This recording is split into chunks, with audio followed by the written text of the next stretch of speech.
So I'll tell you why isekai anime are just so terribly entertaining. So this guy is reincarnated from another world, basically hasn't changed at all. Meanwhile, his friend has turned into a girl, and that's pretty hilarious and a new take on the concept overall. But meanwhile, this guy is just so overpowered, so OP that he can have this silly conversation while beating up the villain of this arc. So yeah, there you have it. That was episode 5, by the way. So we're jumping right into One Piece, and there's definitely lots of videos that make fun of swordsmen that sheathe their swords right before doing a cut, or sheathe their swords right after attacking somebody, and the person just like, oh, you didn't even hit me. Then they put their swords away, and then the cuts appear. So I actually just watched a video the other day about it, and it was hilarious.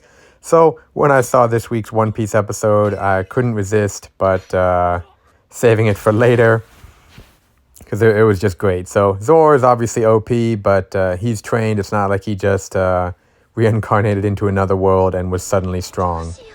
So this is another reincarnation anime, although this one is somewhat different, not exactly isekai, because the reincarnation happened within the same world.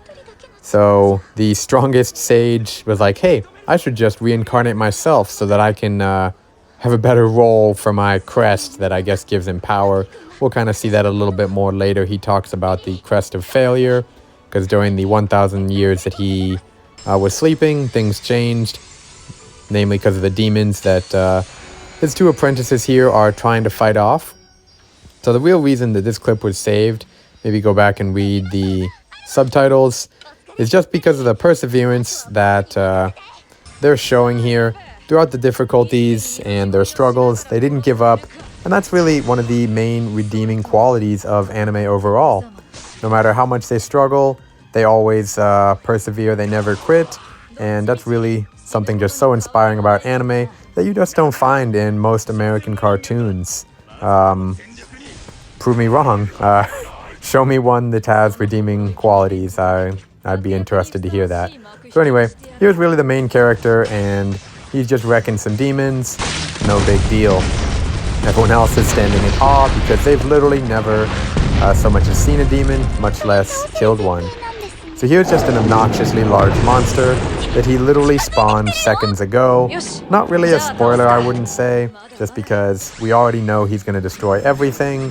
And if you've watched the first few episodes of this anime, you're not surprised at this point whatsoever. So naturally, he does defeat it pretty much effortlessly, and it's almost comical. But like I've said, that's what's so entertaining about these kinds of reincarnation concepts or isekai anime, even though this one is not really quite that. So jump into Demon Slayer, skimmed out a little bit, but definitely worth checking out. So let's go ahead and focus on the subtitles here some more.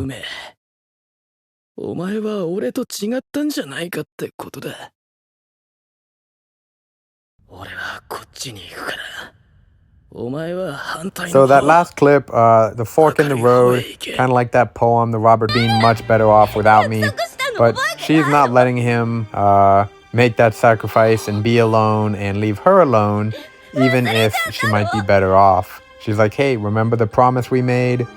And he does remember that promise. So he finally decides that